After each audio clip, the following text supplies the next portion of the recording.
So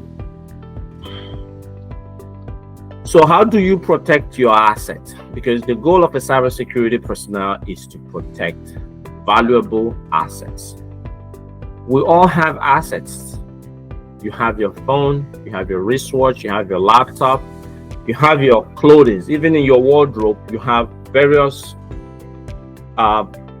clothes. And those clothes you have there, the value you have on some differs from some. There are some of them that if they are torn today, you won't even feel bad about it because they are t-shirts that you wear at home. But that beautiful blazer that you wear to your favorite place, you always make sure that it's dry clean and it's in a cellophane or a waterproof protection. The reason why you do that is because the value that you place on that particular asset is higher than the one that you sleep with every day. So that is exactly what we do in cybersecurity. But then there are different types of, every asset has a value, okay? And you assign different assets depending on the level of control or protection you assign to it. That would determine how you protect it. We protect our assets from various threats. There are environmental threats and there are man-made threats. Environmental threats, you cannot avoid them. Flooding.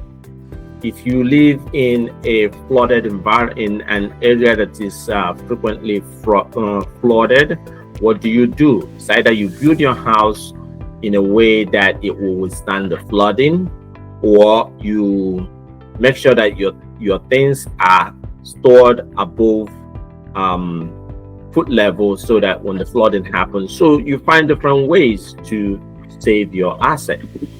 Now,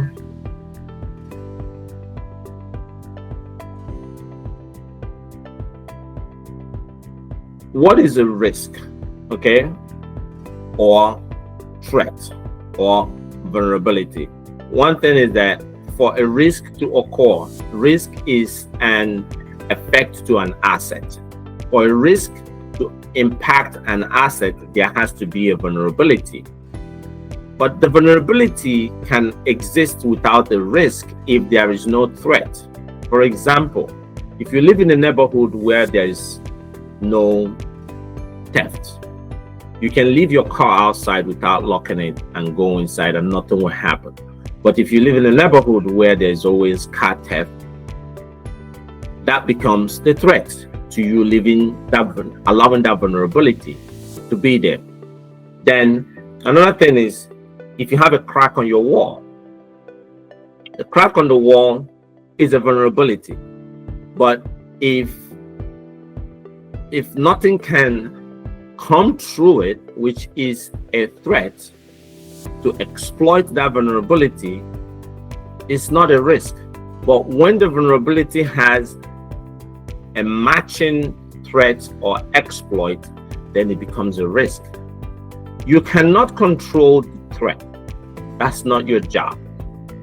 Your job is to control the vulnerability. The vulnerability is to patch the wall.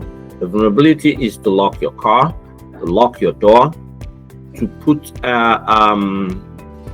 a screen guard on your phone is actually, that's a vulnerability there. But for you to put a screen guard on it, you are mitigating that vulnerability in order to reduce the risk of it cracking when it drops. So now, risk controls. There are 4 different ways that we manage risk. One is to mitigate risk. First, you bought a beautiful phone. Phone looks so good without bumper guard and everything, but it's risky to handle it like that because if it drops on the floor, it's gonna crack. So what do? You mitigate the vulnerability. The vulnerability is to put a screen guard on it, put the bumper guards on it. Here in the United States, we will do other things. I will explain that as we get to other forms of risk management. So that's mitigation. So in cybersecurity, what we do every day is to mitigate risk, because you cannot eliminate risk.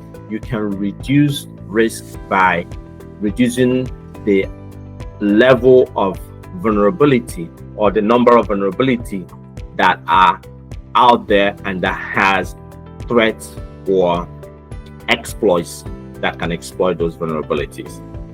So something like blocking a vulnerable port, or putting a firewall around a server, or even parking your car in the garage. That is mitigation of risk.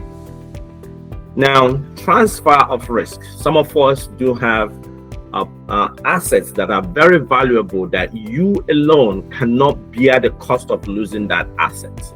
So what you do is you transfer the value to another company, where instead of you bearing the whole burden, you pay a monthly token, so that if you lose that asset, at least you get something back from that company. That's what we do when we have insurance. When you insure your car, when you insure your house. Here we have the ability to insure our phones. Our phones are very valuable, that cell phone companies will sell insurance to you. So you pay $10 or $5 every month. So if you lose your phone, you pay what is called the deductible. Based on the value of the phone, you pay deductible. If the phone value is about $1,000, you can pay deductible about $100, and they will send you a refurbished phone. If they don't have a refurbished phone, they will send you a brand new phone, unlike you going to buy a new one. If your phone cracks and you report it to them, they can send you a refurbished phone, or if they don't have the exact version that you have, they can upgrade it for you or send you a brand new one. That is, you've transferred that risk to another company, because you can bear the entire burden of absorbing the risk. Another one is avoiding the risk. You can avoid the risk. For example, most of us have villages. If your village, as it is in Nigeria now, insecurity is everywhere.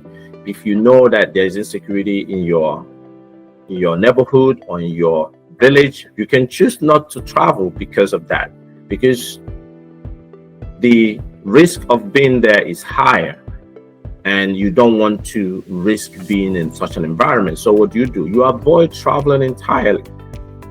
Another one is, if you're starting a business and there's another person starting the same exact business, and you notice probably the person is going to open their business the same day as you, you might say, you know what, let me just avoid the collusion of us opening the business at the same time. Let me allow him to open first, and then I will open a month later. That's risk avoidance also. So that's another way to manage risk. Another one is just take the risk. If the outcome of you taking the risk outweighs the not taking the risk, you take the risk. There are people who takes risk crossing over the Mediterranean to be in Europe. To them, the value of being in Europe is higher than them living in their native countries. So they take the risk. So they plunge and accept whatever thing that is their fate in crossing the Mediterranean.